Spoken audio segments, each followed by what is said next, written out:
Við skurð á málmum hægt að nota ýmsar aðferðir.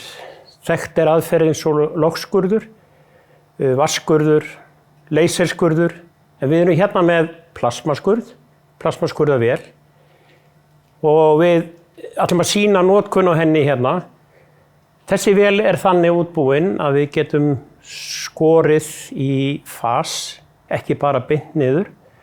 Við völdum hana þannig að við gætum þegar við erum með suðupróf og suðuferilspróf og ýmislegt annað að við getum skorið í plötur fas og annað í kringum það. Vélin hún tekur á móti teikningum en hún getur einnig tekið mynd af teikningu með þessari myndavél hér og þá keyrum við hana yfir teikningu eins og þessa teikningu hérna sem getur verið fláns eða eitthvað annað.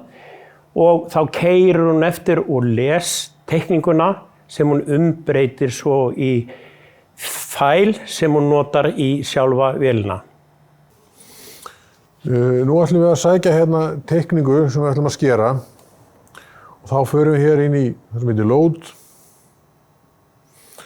og hér svo veljum við hvaða teikningu við ætlum að taka.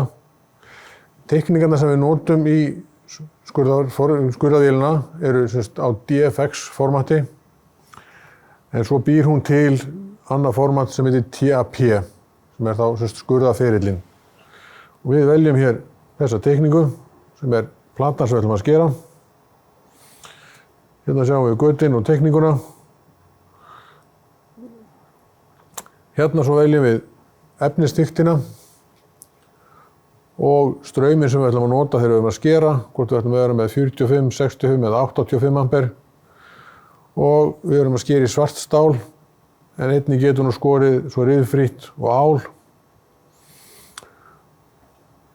Þegar við erum búin að stilla þetta allt saman af, þá ýtum við hér á Next. Þá biður hún okkur að velja upphafspunkt og við veljum þennan punkt hér. Og þá þurfum við að stilla vélina af hvar hún á að byrja. Þá förum við hér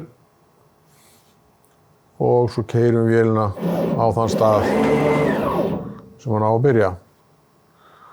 Þegar það búið, þá ýtum við hér Move Job,